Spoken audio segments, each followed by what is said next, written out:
Olá, assombrados! Eu sou a Ana Paula e vou contar um relato para vocês neste tipo ao vivo de hoje. E aí, tudo bem? Eu espero que esteja tudo bem com vocês. Já vou pedindo para você deixar o seu like neste vídeo e não se esquecer que temos uma loja virtual, a lojaassombrada.com.br. Vai lá fazer uma visitinha, dar uma fuçadinha, ok? Então vamos para o relato de hoje, que é este daqui. O Povo Azul. Porém, aqui no título ela colocou assim, ó, não era Astar Shehan, barra o Povo Azul. E aí no primeiro título tá aqui o Povo Azul. Então eu não sei, eu coloquei o Povo Azul, vamos ver o que é que tem a ver com Astar, o que é que não tem a ver com Astar, mas vamos lá. E aí embaixo ela coloca aqui, ó, alucinação, esquizofrenia, sugestão, abdução ou outra dimensão. Vamos ver. É uma moça que nos conta. Os nomes todos trocados, ok? Tudo trocado. Ela disse aqui, disse... Acho que disse, agora eu não sei, gente. Cadê ela? Disse? Bom. Tá, vamos lá. Eu estou me sentindo praticamente um patrimônio aqui do acervo assombrado. Quiçá daqui a alguns anos minhas histórias ainda sejam ouvidas. Bom, confesso que essa história que eu vou expor parece loucura até mesmo para mim, que costumeiramente me deparo com situações inexplicáveis. Esse relato vai ser longo e desde já peço desculpas aos assombrados que detestam relatos prolixos e cheios de detalhes. Antes que eu me esqueça, todos os nomes estarão trocados, pode ler com tranquilidade. Muito obrigada, eu sabia que eu tinha lido isso em algum lugar. Bom, atualmente eu sou uma jovem senhora de... Senhora, já você também tem por aí, ó. Uma jovem senhora de 38 anos. Uma jovem mulher que tá no auge da vida dos 38 anos. Tenho 38 anos, mas quando eu era bem novinha, por volta dos meus 16 anos, eu me matriculei em uma academia de ginástica. Esse espaço oferecia lutas marciais, musculação, dança, axé, aeróbica e dança do ventre. Além da musculação, eu também resolvi me matricular na dança do ventre. Eu também, quando eu tinha 16 anos, também fazia dança do ventre. Bom, lá eu conheci a professora Sayonara. Era uma moça muito solícita, paciente, meiga e de voz muito doce. Ela tinha muito amor pelo que fazia. Iniciávamos a aula sempre com uma música bem suave, assim, geralmente alguma música da Enya ou da Lorena McKennitt, não sei. Sayonara sempre acendia incensos de canela ou mel no estúdio de ensaio e fazíamos um demorado alongamento meditativo e só depois começávamos a aula de fato. Além de mim, havia outras alunas. Cerca de umas 7 outras mulheres faziam aula conosco. Eu era a mais nova. E talvez por ser a mascote da turma, eu acabava recebendo mais atenção da professora. Esta, certa vez, me convidou para um retiro espiritual de 3 dias com um monge budista, discípulo de Sai Baba. Eu nem fazia ideia de quem era esse senhor. E para falar a verdade, só aceitei o convite do retiro pela farra que eu imaginava que teria. Além do mais, meu namoradinho da época tinha uma casa de veraneio ali nas proximidades da tal pousada do retiro. Daí eu achei que daria um jeito de dar umas beijoca nele, né? Aproveitar e juntar útil ao agradável. Pedi permissão aos meus pais, eles então permitiram e pagaram pelo retiro. Sim, não existe almoço grátis, né, minha gente? E lá fui eu com a Sayonara, toda empolgada. O tal retiro aconteceria em uma localidade do litoral norte de Alagoas, no município desse lugar, em uma pousada desativada, que era repleta de bangalôs espalhados em uma chácara de Mata Atlântica bem fechada e escondida do resto da civilização. O ambiente era úmido e frio por conta de tanto mato, árvores e vegetação. Tinha até uma nascente na propriedade. Às vezes, até neblina se formava pela manhã devido à umidade do local. Chegando lá, fiz logo amizade com um grande cão da raça fila brasileiro, que era dos proprietários ali do lugar. Esse cachorrão me seguia para todos os lados e até ficava de guarda na porta do meu bangalô. Eu realmente cogitei enfiá-lo na mala e voltar para minha casa com ele. Bom, os bangalôs eram divididos por sexo. Os homens não poderiam ficar com as mulheres, mesmo que fossem casados. Então tinha os bangalôs das meninas e o dos meninos, separado. Depois que nos acomodamos, nós jantamos, era tudo natural e vegano, e até o café era de cevada.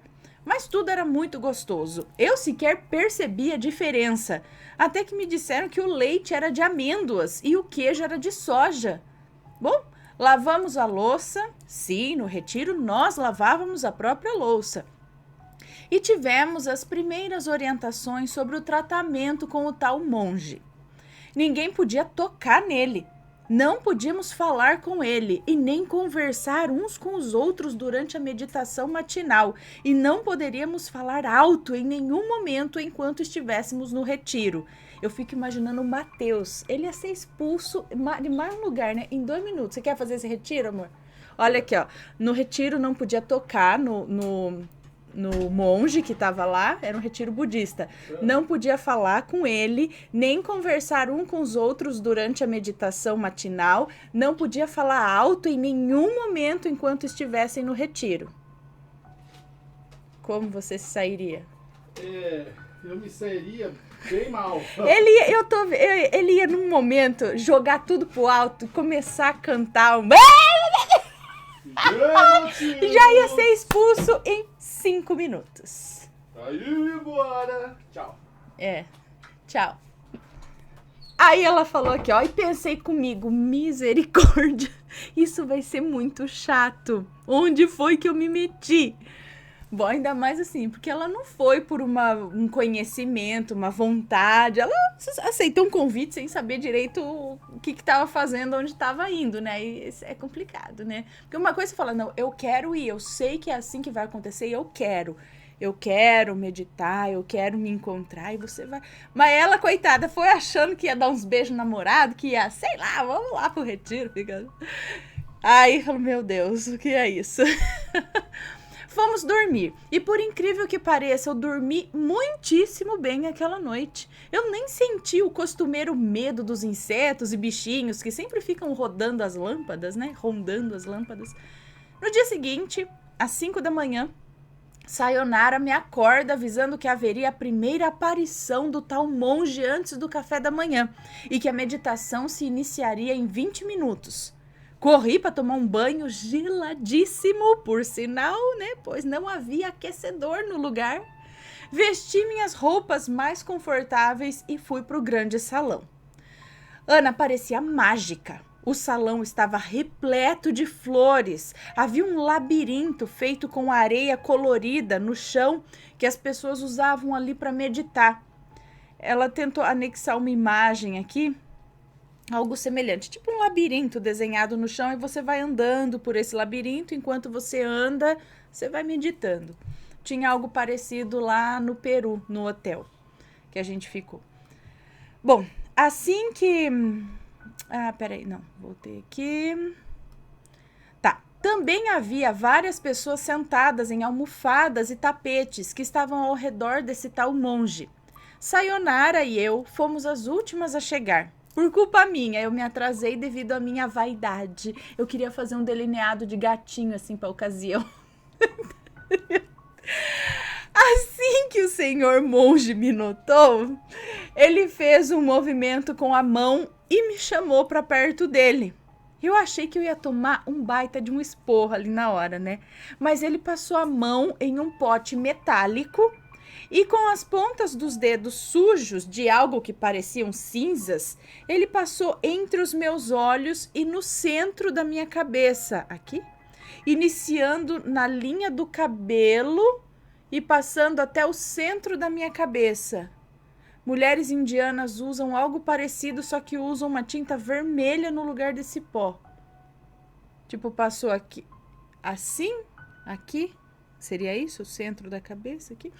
Bom, era algo com um cheiro agridoce. E eu, com a minha cabecinha voada, perguntei: o que é isso? O que é isso? Ana do céu, eu não lembrei que não podia falar com o monge. Eu tinha esquecido totalmente. E além do mais, o velhinho era indiano. Ele nem falava português. Eu me senti a maior trouxa ali. Mas, para minha surpresa, ele respondeu calmamente, com os olhos meigos e um leve sorriso. Vibhuti. É assim? E eu entendi Zibuti. Depois pegou uma flor bonita e laranja que parecia uma gérbera e colocou nos meus cabelos. Eu não sei se foi por somatização, auto-hipnose, autossugestão ou se aquele pó era mágico, mas eu me senti no céu naquele momento. Ele pediu para uma de suas ajudantes colocar uma almofada bem perto dele para que eu me sentasse.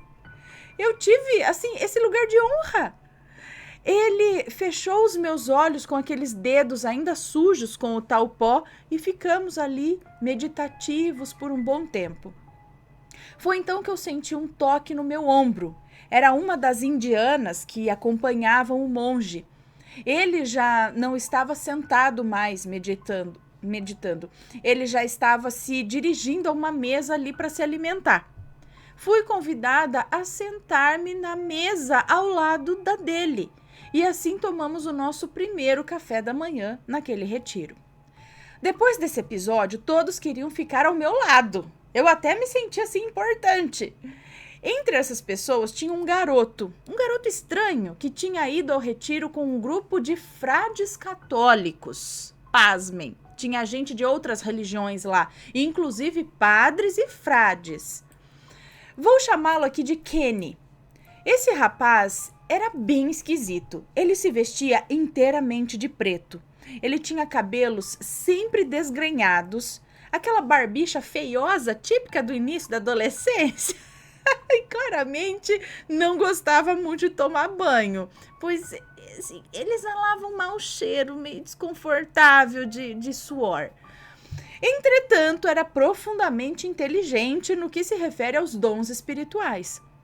Ele começou a me seguir pelo ambiente, assim como o cão da propriedade também me seguia, o fila brasileiro, que aliás é um cachorro enorme, né? Nós ficamos amigos. Ele fazia reiki com as mãos dele sobre as minhas, mas sem me tocar. E eu podia sentir o peso e o calor que elas produziam. Em certa ocasião, ele disse que eu poderia até segurar a energia. E eu segurei, Ana. Era uma bola quente, intangível, porém quase palpável. É difícil de explicar. Mas então, os dias foram passando, o monge sempre esperava por mim para iniciar o ritual da tal Vibhuti, Zibuti, e sempre enfeitava os meus cabelos com flores. Às vezes, durante a meditação, ele sorria para mim e era um sorriso reconfortante. Já sei que a essa altura alguns assombrados podem estar pensando maldade, mas acreditem, gente, não havia maldade em nenhum gesto ou olhar daquele senhor indiano ali. Aconteceram muitas coisas nesse retiro. Eu vi bolas de luz brancas e alaranjadas. Eu tive esse encontro bizarro com o Kenny e recebi às escondidas a visita do meu namoradinho da época, que ia me roubar uns beijos lá na cerca da pousada, lá pelas tantas da noite. Pena que o fila brasileiro da pousada sempre me seguia e estragava os encontros. Bom, o retiro acabou e nós voltamos para casa. Retomamos as nossas atividades normais. Entretanto, eu e esse tal Kenny mantivemos a nossa amizade. Ele me ligava sempre e, vez ou outra, aparecia aqui em casa para a gente conversar sobre coisas metafísicas e espirituais.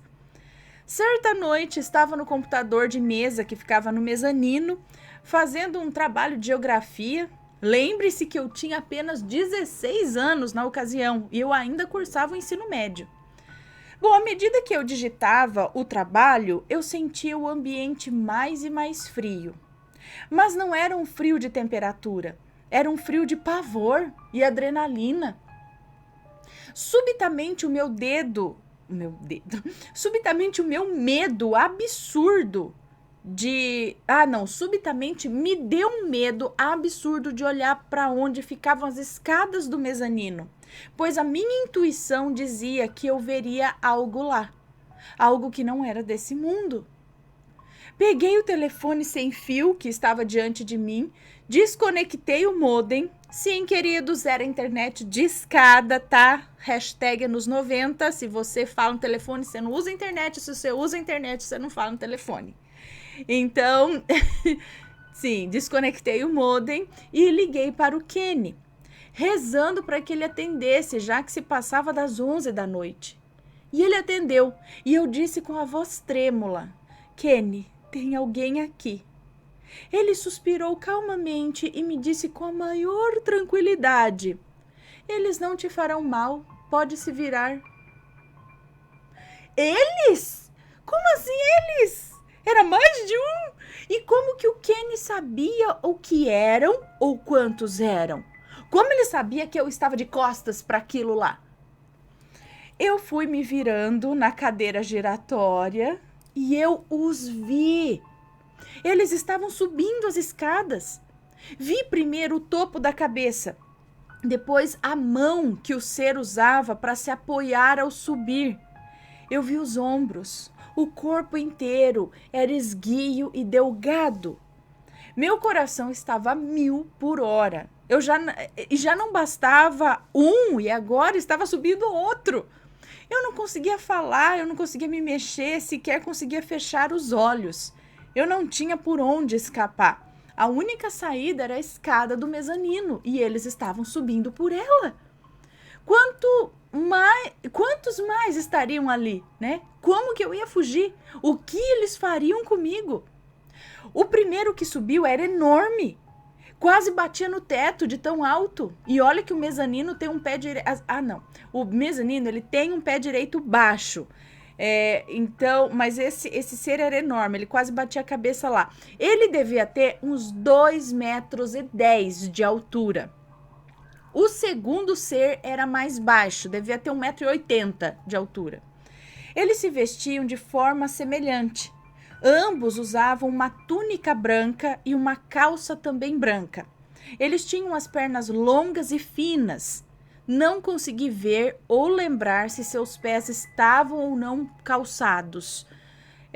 Eu via que os ombros eram largos, os braços eram longos e eles tinham 3 ou 4 dedos nas mãos. Não tinham mãos como as nossas. Eles não pareciam ter o polegar. Eles eram loiros e andrógenos, ou seja, você não sabe identificar direito se é homem ou mulher. Tem aquele rosto que dá certo para os dois, dá certo para um homem ou para uma mulher, entendeu? Isso é andrógeno. A única coisa que eu consegui fazer foi desviar o olhar deles e olhar para fora da casa, por umas aberturas de madeira que existem nesse mezanino. Lá fora eu vi luzes e uma criatura gigante, parecendo uma grande serpente negra de proporções grotescas. As lágrimas já desciam dos meus olhos. Eu olhava para aqueles dois seres e para a coisa que serpenteava do lado de fora e parecia estar envolvendo a casa como se fosse uma gigantesca sucuri. Os dois seres que estavam diante de mim tinham grandes olhos expressivos. A cor da sua íris é inexplicável. Não existe aquela cor aqui.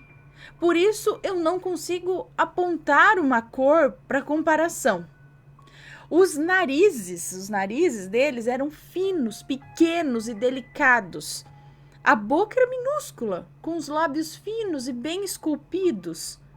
Eles tinham cabelos loiros, assim, quase brancos, tipo platinado, e ralos. O cabelo era ralo. Esses cabelos eram praticamente da mesma cor de suas peles, pálida e cintilante, quase perolados. E eles emitiam uma luz azulada. Eles olhavam para mim sem piscar. Às vezes olhavam um para o outro. E foi nesse momento que eu entendi que era um homem e uma mulher, talvez um casal. Então ambos olharam para a escada e fizeram um gesto com a mão, como se chamassem alguém. Da escada, então, surgiu uma criança. E essa criança tinha características semelhantes aos outros seres. Todavia, tinha o corpo mais cheio, né? Tinha o cabelo num tom um pouco mais escuro e os olhos eram um tanto menores, mas bem redondos ainda. Essa criança se escondeu atrás do ser que considero ser a fêmea, mas foi estimulada a se aproximar de mim. De dentro de sua vestimenta branca, ele tirou uma flor. Parecia uma rosa, mas era feita de água. Era uma rosa transparente, como se eu estivesse olhando água em seu estado líquido, mas era sólido. Não era gelo. Era uma rosa com textura de flor, com perfume herbal, mas era feita de um material estranho. Aquela criança falou comigo sem mexer os lábios e disse que há muito tempo queria me conhecer e por isso havia trazido aquele presente, aquela rosa de água. Os adultos falavam comigo da mesma forma, sem mover a boca. Eles diziam que vieram de um mundo azul, mas não como o nosso, que a luz do sol deles era azul, que lá não havia carros como aqui, que cada casa havia uma sala de transporte e que eles poderiam ir a qualquer lugar a partir dessa sala. Que aquela criança era, de alguma forma, parte de mim. E que aquilo que serpenteava lá fora não estava ali para me fazer mal. Aquela coisa queria eles, queria a luz deles. Mas que eles iriam embora de uma forma que a tal serpente não os alcançariam. A criança me abraçou e ela era gelada. E nesse abraço eu senti medo, mas também ternura e apego. Daí se despediram com uma tentativa estranha de sorriso e foram embora descendo as escadas enquanto me olhavam. A coisa bizarra era o andar deles. Os dois adultos não andavam como nós. Era como se não houvesse gravidade para eles. Já a criança parecia mais humana. A coisa lá fora também sumiu. Eu tive horror dessa experiência. Foi a pior coisa que me aconteceu. Eu peguei o telefone com a intenção de ligar para o celular dos meus pais, que dormiam no quarto no andar térreo. Mas o telefone sem fio estava agora sem bateria. Peguei meu celular e liguei a cobrar. Sim, eu não tinha crédito. Liguei para minha mãe e disse a ela para ela vir me buscar. E ela, sonolenta, perguntou onde que eu estava. E eu disse que eu estava no mezanino. Ela me xingou e desligou na minha cara. Em lágrimas, eu liguei para o meu pai, tentei falar com ele baixinho e disse uma mentira. Falei que tinha um homem em cima da casa e que eu estava com medo de sair do mezanino sozinha, pois achava que ele era um assaltante. Ele então pegou a arma dele e foi ao meu encontro. Quando ele chegou no mezanino, eu estava pálida, com os lábios arroxeados e toda urinada. Sim, gente, eu fiz xixi de tanto medo. E foi muito xixi mesmo. Ainda segurava aquela rosa, mas ninguém via a rosa.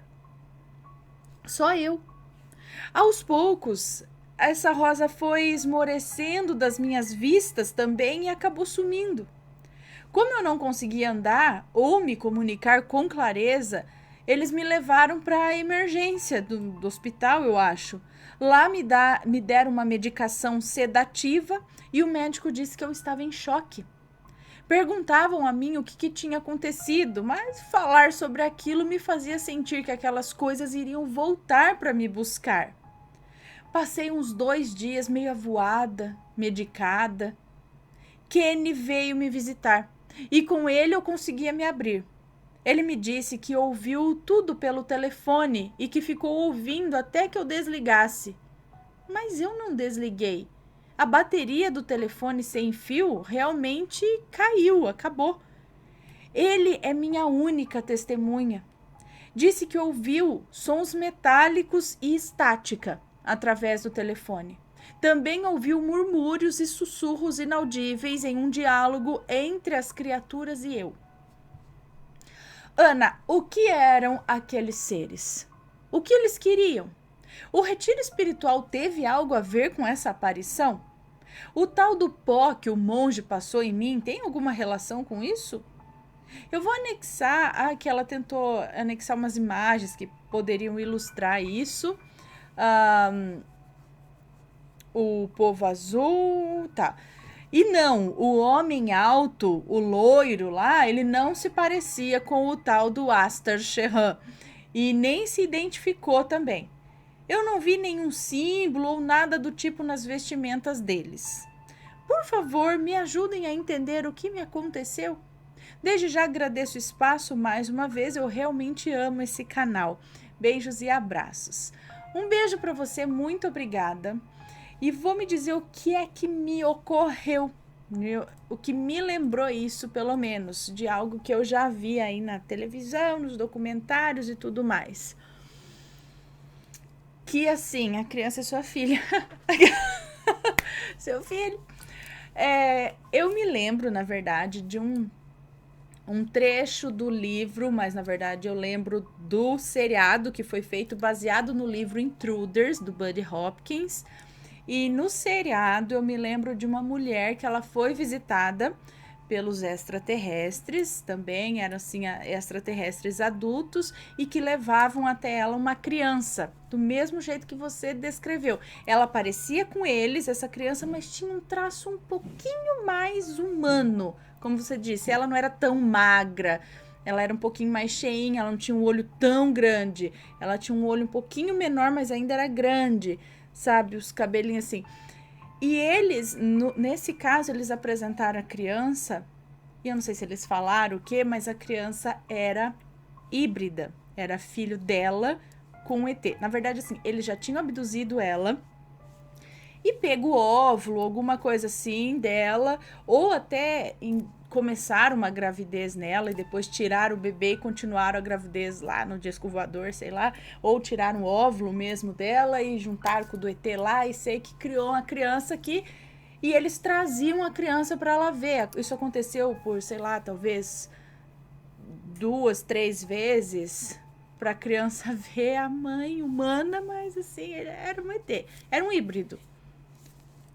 E eu lembrei disso na hora que você me falou, porque outro motivo eles trariam a criança para você ver, a criança querendo te conhecer, e eles vieram até ali e você sentia, ou sei lá, foi dito, não sei, que a criança era uma parte sua. Será que você foi abduzido em outros momentos, você não se lembra? E tem um filho alienígena, gente, eu não sei. Eu não sei. Se alguém souber, manda aqui, deixa nos comentários, sempre com respeito, por favor. Se já passou por uma situação parecida, manda o relato pra gente.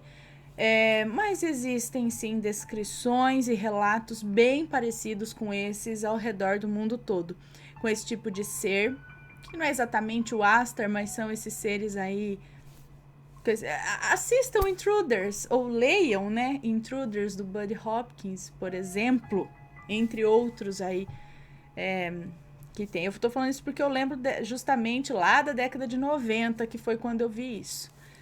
Bom, pessoal, esse foi o relato de hoje, o povo azul. Muito interessante, né, esse lance.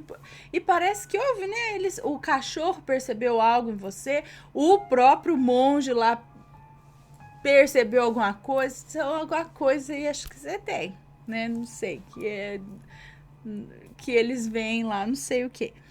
Certo? Bom, um grande beijo para vocês e a gente se vê no próximo relato. Fui! Tchau, tchau!